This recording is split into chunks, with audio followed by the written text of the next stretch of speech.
개념 체크. 안녕 동생들, 여러분의 생생지락 최경일입니다. 중학교 3학년 1학기 천재교육 노미숙 교과서를 완벽하게 공략하는 우리 친구들과 함께하는 개념 체크. 본강의 시작을 알립니다. 그치? 우리 친구들 2강이지만 사실 첫 번째 내용이죠. 그쵸? 그래서 우리 친구들과 함께 용기를 가지고 여기 온 친구들 대단하다 칭찬 드리면서 함께 시작해 봅니다.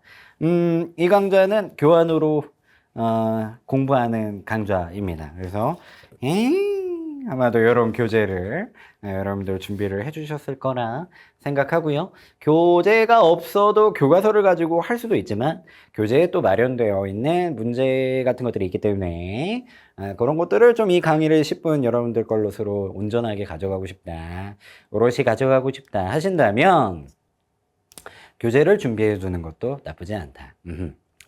자, 강의에 앞서 여러분들의 상처를 좀 헤집어야겠습니다. 상처를 치유하면 안 됩니다. 자, 무슨 소리냐고요? 큰일 난 소리인가요? 자, 우리 친구들 아프면, 다치면, 물론 상처 치료해야겠죠. 선생님이 말씀드리는 상처는 여러분들이 1학기 중간고사를 보고, 1학기 기말고사를 보고 난 다음에 상처를 말씀드리는 거예요. 너무 빨리 치료했어. 그냥 처음에 시험 봤을 때 공부 좀 할걸 하면서 안타까워 하다가 마음 아파하다가 주말 되면 막 그냥 막 이러면서 막 놀다가 그냥 다 치료해 버렸잖아. 그지? 그러지 마라. 그죠? 그때 안타까움, 후회, 울분, 아쉬움을 기억하셔야죠. 기억하고 2학기에는 그러지 말아야지. 그지? 그래서 상처를 치유하지 마라 라고 메시지를 드린 겁니다. 때로는 그런 아쉬움, 후회, 안타까움, 울분 이런 것들이 발전의 원동력이 될 수 있지. 2학기에는 분명히 달라졌다라는 걸 보여줄 게 완전히 달라진다. 그죠? 여러분들 만인에게 보여줘야 되지 않겠습니까? 그죠? 지금부터 시작이다. 그치? 내 꿈을 향한 여행 말이야. 자, 그러면 함께 들어가 보자. 자, 8쪽 펼치시면 됩니다. 8쪽에 보시면요, 대단원 첫 번째 내용, 문학의 셈이라는 내용이 나옵니다. 대단원명이 문학의 셈이고요, 소단원명이 문학의 다양한 해석입니다. 그렇죠? 명백하지? 우리는 이번 단원에서 문학작품을 공부하게 될 겁니다. 문학작품은, 이쯤 되면 뭐 여러분들도 중학교 3년 차고, 그지?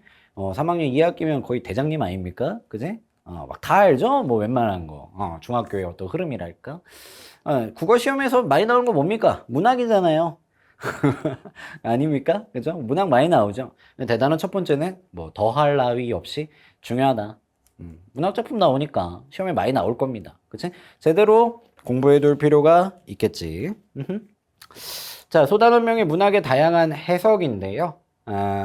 문학 작품을 여러 가지로 이제 뭐 해석할 수 있다라는 이야기를 하는 거죠. 그죠? 문학 작품을 여러 가지.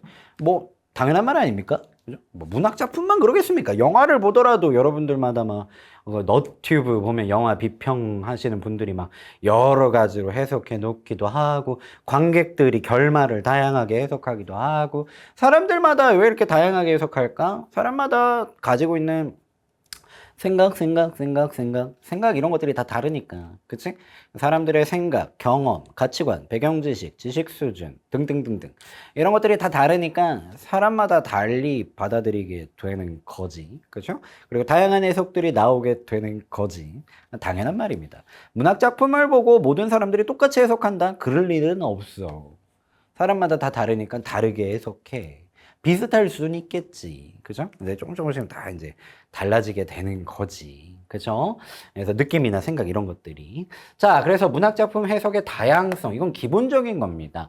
같은 작품에도 해석 방법이나 독자 인식 수준, 관심, 경험, 가치관에 따라 해석이나 평가가 달라질 수 있다. 이런 말이 나오죠. 이건 뭐 어려운 말이 아니라 그냥 당연한 말이에요. 해는 동쪽에서 뜹니다. 뭐 이렇게 써 있는 거랑 똑같은 거다.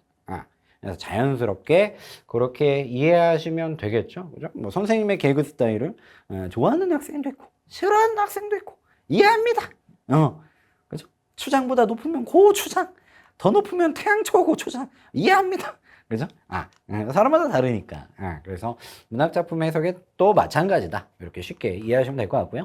자, 그러면은, 이렇게 여러 가지로 이제 다양하게 되는데, 보통 이제 일반적으로 문학작품을 감상할 때, 요렇게 쳐다보면 좋겠다라는, 뭐랄까, 그 렌즈랄까? 이런 것들이 몇 개가 정해져 있어요. 그죠? 어디서 바라볼까? 이런 것들이 이 학자님들께서 다 정리를 해놨단 말이지. 그죠? 그래서 우리는 그걸 통해서 비교적 쉽게 문학작품을 열고 들어갈 수 있습니다.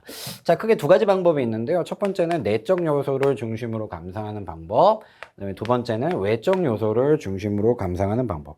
교재에 이게 지금 표로 나와 있죠. 자, 내적 요소로 중심으로 감상한다라는 것은 딴 거 신경 안 쓰고 오롯이 작품만 들여다본다는 거예요. 다른 거 바깥에 있는 거, 작품 바깥에 있는 거 신경 안 쓰고 작품만 들여다본다는 겁니다. 문학 작품이 이렇게 있으면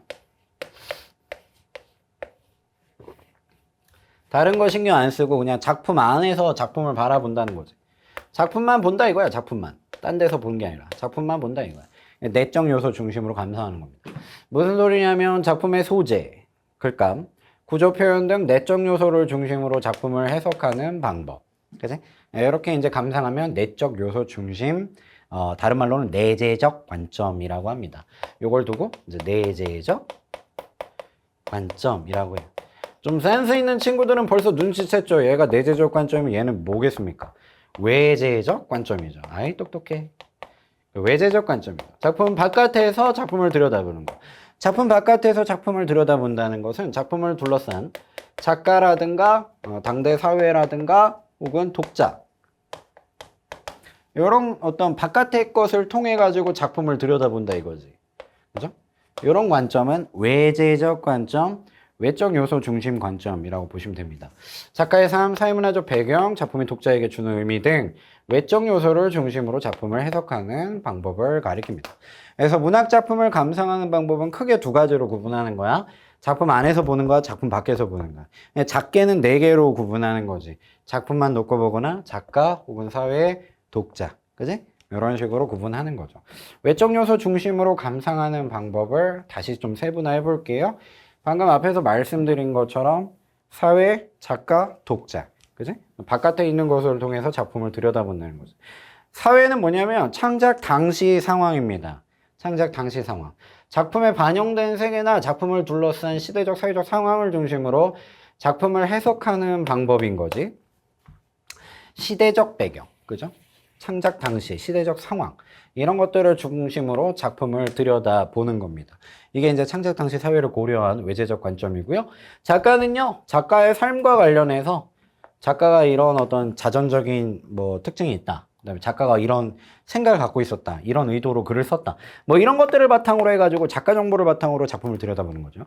그 다음에 독자 중심은요, 작품이 독자에게 끼치는 영향이나 교훈적 의미, 어떤 깨달음이나 독자가 어떤 즐거움을 얻었다, 혹은 교훈을 얻었다, 이런 것들을 중점적으로 이야기하는 감상이에요. 이런 게 이제 독자 중심 감상이죠. 이걸 어렵게 얘기하면 창작 당시 시대의 사회를 반영해서 썼느냐에서 반영론적 관점, 표현론적 관점, 효용론적 관점, 막 이런 어려운 표현을 쓰기도 하는데 최근에는 이런 어려운 용어들은 시험에 잘 안 나오고요. 그냥 이 정도만 알면 돼. 작품을 놓고 보거나 아니면 작가, 사회, 독자 이렇게 바깥에서 쳐다보거나 이 정도만 좀 잘 구별해도 웬만한 문제 다 풉니다. 그치? 그래서 학교에서 만약에 선생님 방금 얘기했었던 뭐 반영론, 표현론, 효용론 뭐 이런 얘기를 학교 선생님께서 하신다면 그때 필기 잘해두고 알아두시면 됩니다. 근데 그게 아니라면 그냥 요런 그죠? 감상 관점 정도만 기억을 해두셔도 무방합니다. 자, 그러면은 한번 해보자. 흥부 and 놀부. 자, 흥부 and 놀부. 자, 흥부 놀부 이야기 아시죠? 흥부는 착한 사람이고 놀부는 나쁜 사람이다. 뭐 사회나 작가나 독자 얘기 하나도 안 했죠? 그냥 작품만 얘기했죠? 이렇게 들여다보는 건 작품 안에서 보는 내적 요소 중심의 감상입니다. 근데 흥부와 놀부의 작가는 누군지는 모르지만 작가는 흥부와 놀부를 통해서 권선징악이라는 주제를 우리에게 전달하려고 했다. 이러면 이제 작가 중심으로 작품을 들여다보는 거야. 흥부, 놀부 안에는 당시 사회에 분홍과 빈농이 있었다라는 것을 잘 사는 농부, 못 사는 농부 알려준다. 그럼 시대 상황을 통해서 보는 거죠. 흥부와 놀부를 통해서 동생에게 더 잘해야겠다는 깨달음을 얻었다. 이건 독자 중심의 감상인 거예요. 그래서 하나의 문학 작품을 놓고 보더라도 다양한 관점에서 볼 수 있다라는 거지. 이런 식이야. 이해되죠? 문학 작품 감상 관점입니다. 참 중요하고요. 시험에 무조건 나온다. 이거 시험에 무조건 나오는 거야. 그러니까 구별할 수 있어야 돼요. 작품, 작가, 사회, 독자. 어떤 관점을 딱 보고 문제에서 할 겁니다. 좀 이따 걱정하지 마세요. 작품, 작가, 사회, 독자를 구별할 수 있으면 됩니다. 이건 시험에 100%입니다. 이거 100%. 이거 무조건 나온다. 자, 문학 작품을 주체적으로 해석하는 방법. 주체적이라는 말 참 좋아하죠, 국어에서는. 그죠? 주체적. 다른 말로는 능동적. 더 다른 말로는 적극적. 뭐 이런 의미 정도로 이해하시면 되죠. 문학 작품을 주체적, 능동적, 적극적으로 해석하는 방법. 열심히 들여다보면 되죠. 작품을 읽고 내용을 정확하게 파악한 뒤 주체적인 관점에서 근거를 들어 작품을 해석하고 평가하기. 다른 사람이 했던 말 그냥 가져오는 게 아니라 내가 열심히 이제 근거를 들어가면서 해석하고 평가해 보는 거죠. 다양한 해석을 비교하며 해석과 근거의 타당성을 파악하고 작품의 의미를 깊이 있게 이해하기. 좋은 태도죠. 그렇죠? 주체적으로 해석하는 방법으로 제한되고 있고요. 그 다음에 다양하게 해석하기 위해 필요한 태도. 내 생각이 옳다라고 주장하는 거 국어에서 안 좋아하죠. 그죠? 국어에서는 나도 옳고 너도 옳다. 그죠? 이런 거 좋아하죠. 객관성을 가지고 작품의 내용을 정확하게 이해해야 된다. 기본적으로 잘 알아야지 작품에 대해서. 그리고 다른 사람들이 받아들일 수 있는 근거를 들어 설명 잘해야 되고요. 해석해줘야 되고요. 작품에 대해 해석 평가한 후 다른 사람의 해석 평가 비교하여 자신의 감상을 객관화한다. 자신의 감상만이 옳다라고 생각하는 것이 아니라 자신의 감상을 조금 떨어져서 쳐다보고 감상을 서로 교류하면서 폭을 넓히고 뭐 이런 과정이라는 거죠. 이런 좀 열린 태도, 일반화하는 태도 이런 것들이 좀 필요하다라는 얘기를 해주고 있습니다. 좋아요. 자, 오른쪽에 바로바로 개념 체크 문제 해결합니다. 1번 문제. 내적 요소를 중심으로 작품을 해석할 때 초점을 두는 요소가 아닌 것은 발문의 포인트가 있죠. 내적 요소 중심. 뭘 놓고 본다는 거야? 작품을 놓고 본다는 거야. 그래서 작품의 소재, 작품의 구조, 작품의 문체, 작품에 사용된 표현 다 작품이잖아요. 근데 4번 작가죠. 이거 내적 요소가 아니라 외적 요소죠. 2번 다음과 같은 감상에서 가장 중시하는 요소는 이 시를 감상할 때 시인이 독립운동가로 활동했다는 점에 주목해야 돼. 그럼 뭘 통해서 작품을 들여다보자는 거야? 작가예요. 그죠? 그럼 작가라고 써 있는 거 찾으면 되죠? 다른 것들은 작가라는 말이 없는데 2번 선택지 작가의 삶과 경험 있죠? 작가를 중요하게 생각하는 거죠. 3번 요런 게 이제 시험에 나오는 겁니다. 자, 요거 연습 삼아 해봅시다. 작품이 독자에게 주는 깨달음을 중심으로 작품을 감상한 것은 발문의 포인트 독자 중심으로 감상하라 이겁니다. 그지? 그럼 독자 중심으로 감상한 거 찾을게요. 1번. 이 작품에는 광복 직후의 삶의 모습이 잘 반영되어 있어. 광복 직후. 당시 사회죠, 사회. 사회를 중점적으로 해서 작품을 들여다본 거. 힘들었던 작가의 삶이 고스란히 드러나 있어. 작가 중심으로 들여다본 거. 광복을 염원하는 작가의 소망. 작가 중심으로 들여다본 거.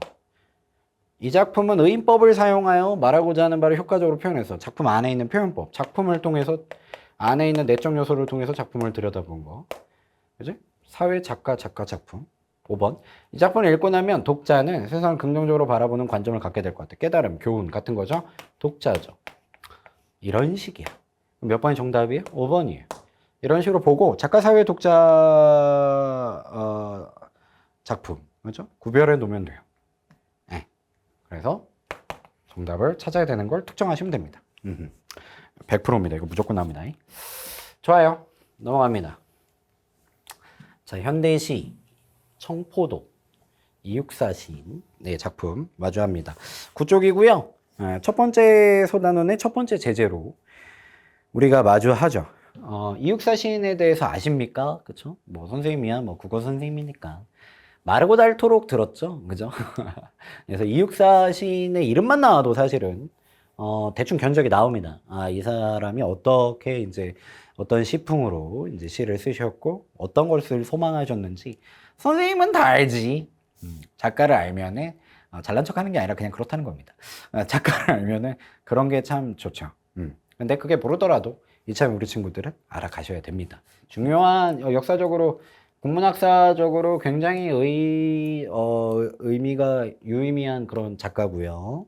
시대적으로 굉장히 또 중요한 어떤 이렇게 중요한 어떤 족적을 남기신 작가고요. 시험 문제도 많이 나올 겁니다. 그죠? 실제로 현대시가 이제 그 수능에서 많이 출제가 되잖아요. 거기서 이제 제일 많이 출제된 사람을 고르라고 하면 단연 윤동주 이육사입니다. 그지? 많이 출제가 된다. 많이 출제된다면 그만큼 모두들 중요하게 생각한다는 거예요. 그러니까 이참에 좀 제대로 가져갈 필요가 있겠다. 자, 이육사 시는 본명은 이원록인데요. 그죠? 이게 필명입니다. 이육사. 여러분들 구쪽에, 선생님 여기 띄워놓지는 않지만 오른쪽 날개 부분에 보세요. TV라고 되어 있어갖고 이육사 연표라고 나와 있죠. 1904년 4월 4일 경북 안동에서 출생하셨고요. 쭉 봐봐요. 그죠? 이육사라는 말이 어디서 나온 겁니까? 그때 그 대구 형무소에서 장진웅 의사 의거에 연루된 혐의로 감옥에 가시게 되는데 그때 죄수번호, 다른 말로는 수임번호라고 하는데 그 수임번호가 264였어요. 그게 이제 필명인 거죠. 이게 감옥에 갔지만 애국지사로 독립운동가로 간 거잖아요. 그거에 대한 어떤 그 자부심이랄까, 자신감이랄까, 떳떳함이랄까 이런 표현인 거지. 그래서 그렇게 구금 생활 하시다가 막 이렇게 잡히기도 하고 일제강점기 때 그죠? 독립운동가로 사셨던 거죠. 그러다가 1944년 베이징 감옥에서 돌아가시게 됩니다. 안타깝게. 아시다시피 1945년은 광복을 맞이한 해죠. 광복을 못 보시고 이육사 시인이 돌아가셨어요. 윤동주 시인도 1945년 2월에 돌아가시죠. 그죠? 광복을 못 보고 얼마나 애석해. 그렇게 간절히 소망하던 거였는데. 그치? 그래서 일단은 기본적으로 이 정도 포인트는 알고 있어야 됩니다. 이육사 시인은 일제강점기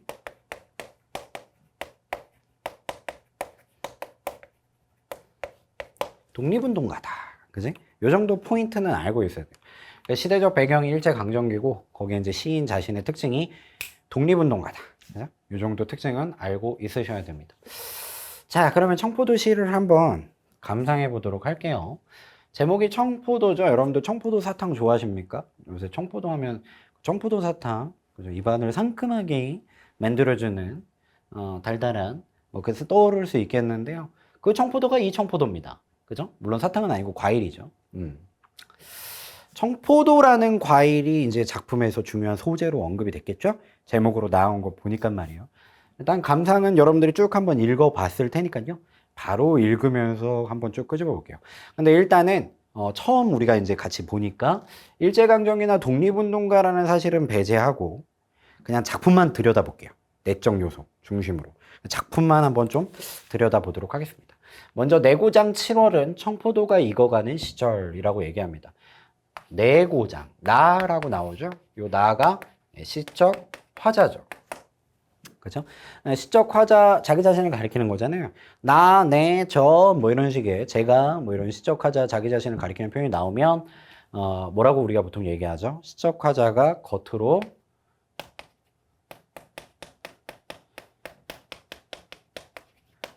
드러나 있다, 이렇게 얘기하죠.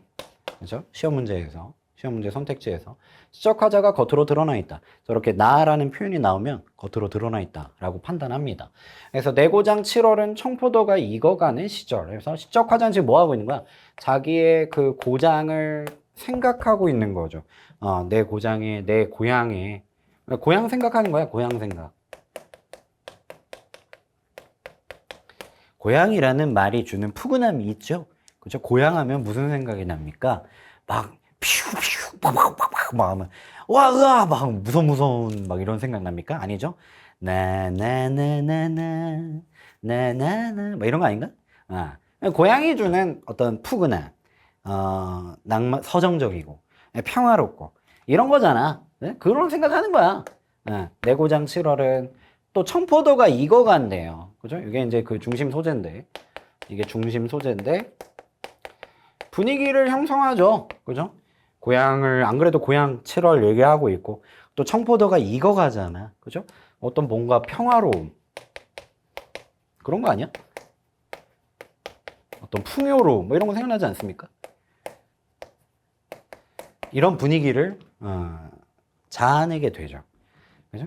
그리고 이연 이 마을 전설이 주저리 주저리 열리고 먼데 하늘이 꿈꾸며 알알이 들어와 박혀. 그럼 이건 뭘 얘기하고 있는 겁니까? 청포도의 모습인 거죠? 이거 지금 청포도예요, 청포도. 이거 지금 청포도인데, 이거 청포도 얘기하는 건데, 청포도의 알맹이, 알맹이. 우리는 그냥 청포도 알맹이 이렇게, 아마 이렇게 생겼겠죠? 포도? 그죠? 뭐 이렇게 생겼을 거야. 그죠? 청포도. 여기 생겼을 거야. 우린 보면서 포도다. 맛있겠다. 뭐 이 생각밖에 안 하겠지만. 시인은 이걸 보면서 생각하는 거예요. 이 포도에는 이 마을의 어떤 역사가 담겨 있는 것 같아. 마을 전설이라고 얘기하고 있잖아요. 레전드. 이거 과거죠, 과거. 그러면은 뭐 어떤 다르게 좀 쉽게 바꾸면 뭐 어떤 역사, 시간의 흐름 뭐 이런 거. 먼데 하늘이 꿈꾸며. 꿈꾸던 하늘이죠. 꿈꾸던 하늘. 그죠? 그럼 요건 어떤 뭐 이상 혹은 소망 뭐 이런 거죠. 이게 알알이 들어와 바뀌었다. 이 포도의 알알은 전부 다 우리 마을의 역사고 우리가 간절히 바라던 소망들이고 시인은 이런 깜찍한 생각을 독특한 생각을 하고 있는 거죠. 그죠? 시인 생각 안 하기로 했죠. 그냥 작품만. 어쨌든 작품 안에서 시적하자는 그런 생각을 하고 있는 거죠. 이 청포도를 바라보면서. 그래서 이연은 뭐 청포도가 뭐 익어가는 모습을 조금 재밌게 표현한 거죠. 그죠? 어쨌든 분위기는 긍정 or 부정. 긍정이죠. 너무 평화로운 거야. 평화롭고 뭔가 풍요롭고 신비롭고. 그죠? 고장의 어떤 청포도가 익어가는 평화로운 분위기 혹은 뭐 신비로운 분위기 풍요로운 분위기. 그죠? 뭐 이런 게 느껴져요. 이런 어떤 귀한 또 포도고 이런 어떤 고향의 어떤 그치? 평화로움을 느끼는 상징하는 청포도입니다. 자, 그리고 3연 하늘 밑 푸른 바다가 가슴을 열고 흰 돛담배가 곱게 밀려서 오면 이 색깔 보입니까? 푸른 바다 무슨 색이에요? 푸른색. 흰 돛담배 무슨 색입니까? 하얀색. 하얀색하고 파란색 그거 광고에서도 쓰지 않냐? 그 포카리 그거? 거기 그게 여기서 왔네. 그지?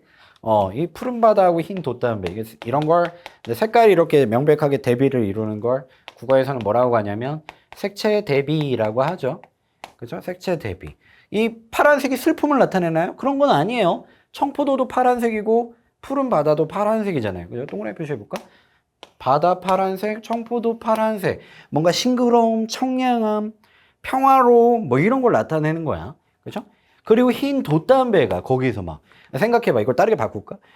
하늘 밑 푸른 바다가 가슴을 열고 막 처절히 짓이겨진 막 찢긴 찢긴 돛을 단 배가 막 이렇게 좌파 난초돼갖고 막 이렇게 난파돼가지고 막 온다면 막 이러면서 너무 슬퍼 절망적이야. 근데 그게 아니라 흰 돛담배 멋지지 않습니까? 낭만적이고 뭐 광고의 한 장면 같잖아. 그죠? 깨끗함이죠. 깨끗함. 순수함. 하이. 그죠? 그런 거죠. 그죠? 그래서 흰 푸른 바다가 가슴을 열고 여기서 이제 표현법이 있네. 바다가 가슴을 연다. 바다는 보통 그 사람이 아니죠. 그죠? 근데 이렇게 쫙 펼친다 이거잖아요. 그죠? 의인화되어 있다. 일단 이 정도 가볍게 잡아놓고 그리고 그런 바다의 흰 돛담배가 곱게 밀려서 오면 이렇게 평화롭고 평화로울 때 이렇게 깨끗하고 맑고 순수한 게 쫙 오면 바로 그 순간 사연 내가 바라는 손님은 고달픈 몸으로 청포를 입고 찾아온다고 했으니 손님은 청포, 청색 두루마기 뭐 이런 것들을 입고 온다라는 거죠. 그리고 나는 기다리고 있어요. 누구를요? 내가 바라는 손님. 나는 이 손님을 기다리고 있어. 시적하자는 이 손님 좋아할까 안 좋아할까? 좋아하죠. 왜? 기다리고 있잖아요. 간절히 원하고 있잖아. 소망의 대상이란 말이에요.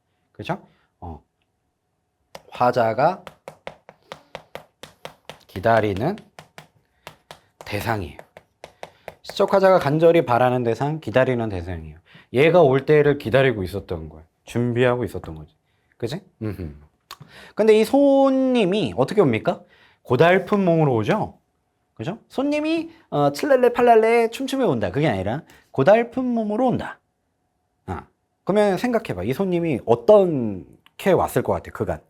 막 VIP로 막 비즈니스석에서 막 호텔 라운지 즐겨가면서 왔을까? 아니야. 야, 아니야.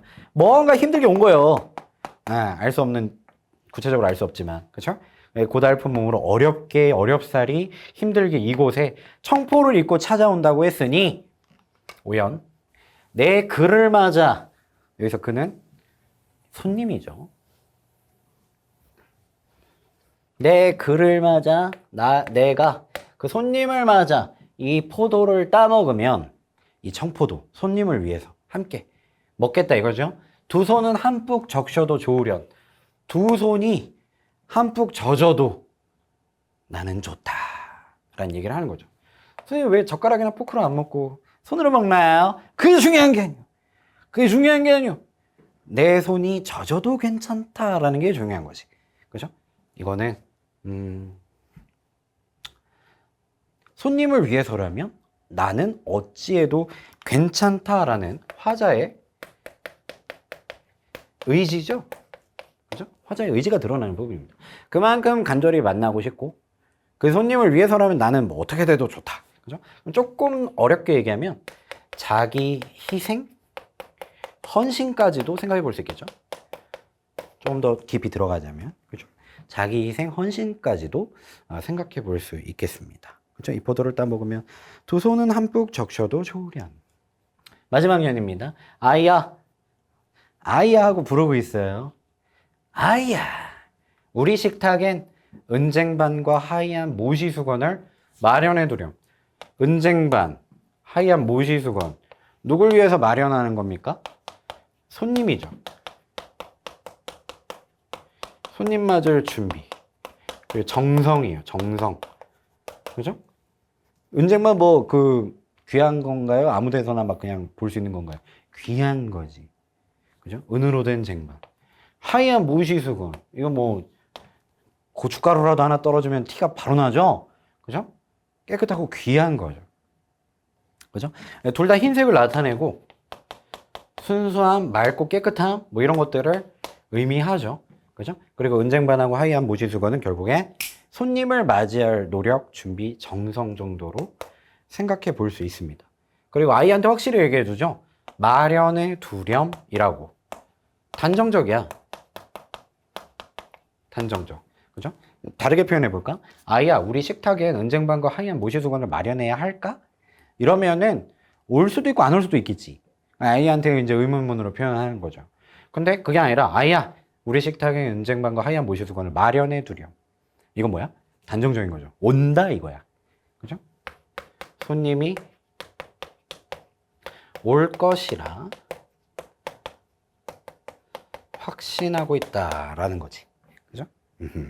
요겁니다. 그지?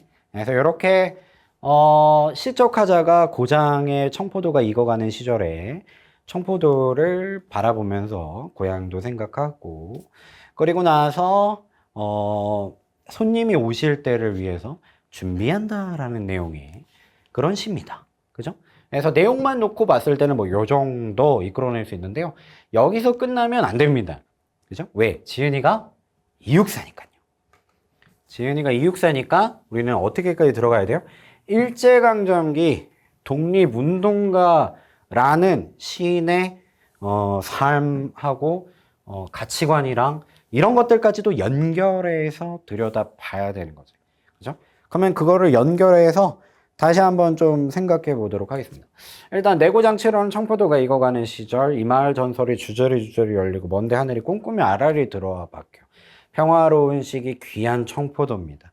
자, 그때 하늘 밑 푸른 바다가 가슴을 열고 흰 돛담배가 곱게 밀려서 오면 어떤 순간이 올 겁니다. 손님이 오는 그 순간. 그죠? 마침내 흰 돛담배를 타고 내가 바라는 손님이 오죠. 그죠? 앞에선 우리는 손님은 그냥 귀한 사람 정도로 내용을 통해서는 그렇게 해석했는데 여기서는 이 손님이 이제 작가의 시각에서 바라보는 거예요. 독립운동가로서 작가가 간절히 바라던 대상은 누구겠습니까? 조국. 잃어버린 조국, 자유, 독립, 광복이지. 이런 거지. 그렇죠? 일제강점기, 독립운동가라는 외적 요소가 들어가게 되면 이런 식으로까지 해석이 가능한 거죠. 그렇죠? 내가 말하는 거야. 시인이 바라는 거야. 이 대상들이 어떻게 와요? 고달픈 몸으로 와요. 이게 그냥 거저 오겠습니까? 굉장히 어렵게 어렵사리 막 이루어지겠죠. 그죠? 청포를 입고 찾아온다고 했으니 이걸 위해서, 이 손님을 위해서 내 글을 맞아 이 포도를 따먹으면 두 손은 한뿍 적셔도 좋으련이라고 얘기하는 건 뭔 거야? 그러니까 독립을 향한, 광복을 향한 자기 희생의 의지죠. 나는 아무리 어찌돼도 상관없다 라는 메시지가 담겨 있는 거지. 그리고 나서 단정적으로 얘기합니다. 아이야, 손님은 반드시 올 거야. 독립, 광복에 대한 확신이죠, 확신. 우린 그때를 위해서 준비해야 돼 라고 이야기를 하고 있는 거지. 어떻게 보면 이거 이제 교과서에서는 예언적인 태도다라고 이렇게 얘기하기도 합니다. 예언적인 태도. 반드시 이루어질 것이다. 실제로 그렇게 됐죠. 물론 이육사 시인 본인은 보시지 못하셨지만 1945년 8월 15일에 우리는 광복 독립의 기쁨을 누립니다. 말처럼. 그지? 어떻게 보면 예언 선지자적인 어떤 그런 모습을 보여주고 있는 거지. 이해됐죠? 그래서 이런 어떤 데까지도 의미가 좀 더 확장될 수 있다는 게 이 시가 가지고 있는 큰 울림이 아닐까 싶네요. 아까 표현상의 특징, 이거 하얀이죠? 이런 거 이제 시적 허용이라고 하죠. 이거 빼먹었네. 시적 허용, 이런 부분도 있었다라는 거 참고해 주시면 되겠습니다. 좋아요. 청포도였습니다. 자, 이 작품을 감상하실 때 중요하게 알아두어야 되는 게 몇 개 있는데, 자, 첫 번째는 말하는 이의 소망은 이제 손님이 찾아오기를 소망하고 있죠. 손님을 맞아 청포도를 함께 따먹고 싶어 합니다. 색채 대비도 중요하죠. 청포도, 하늘, 푸른 바다, 청포. 전부 다 파란색이고요. 그 다음에 흰색을 나타내는 거. 흰 돛담배, 은쟁반, 하얀 모시수건. 흰색을 나타냅니다. 그래서 흰색과 파란색 색채 대비가 표현상의 특징으로 두드러지고, 손님을 대하는 말하는 이의 태도, 손님을 위해 기꺼이 나서서 행동하려는 헌신적인 태도, 손님 맞이를 준비하며 손님을 간절하게 기다리는 정성스러운 태도를 확인할 수 있겠다.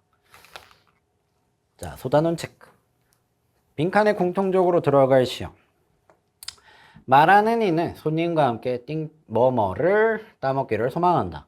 이어는 뭐뭐가 탐스럽게 익어가는 장면을 보여준다. 청포도죠.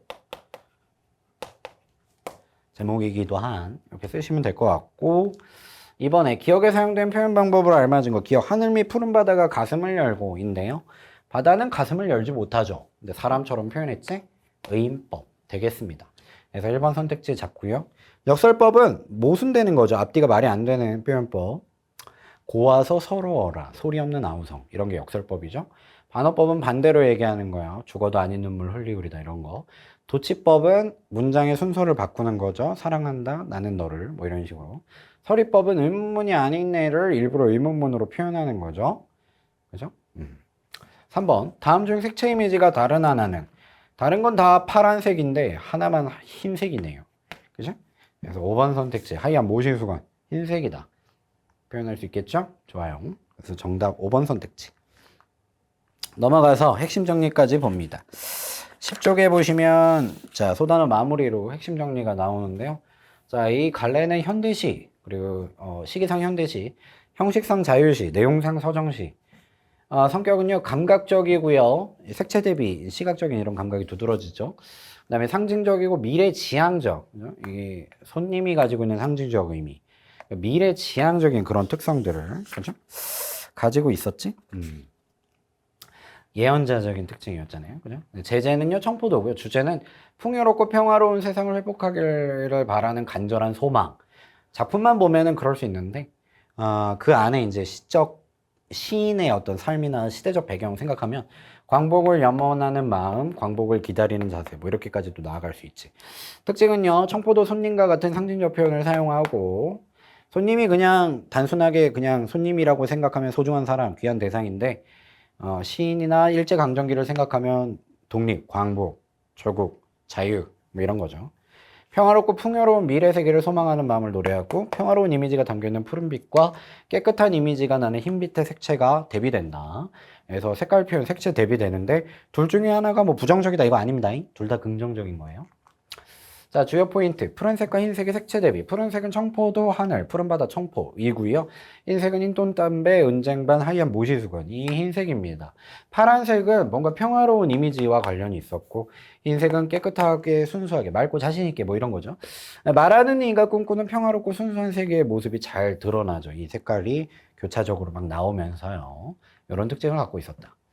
자, 생각 모으기요. 이 단원에서 학습한 내용을 떠올리며 빈칸에 들어갈 적절한 말을 보기에서 찾아보자. 네, 다 채워온 겁니다.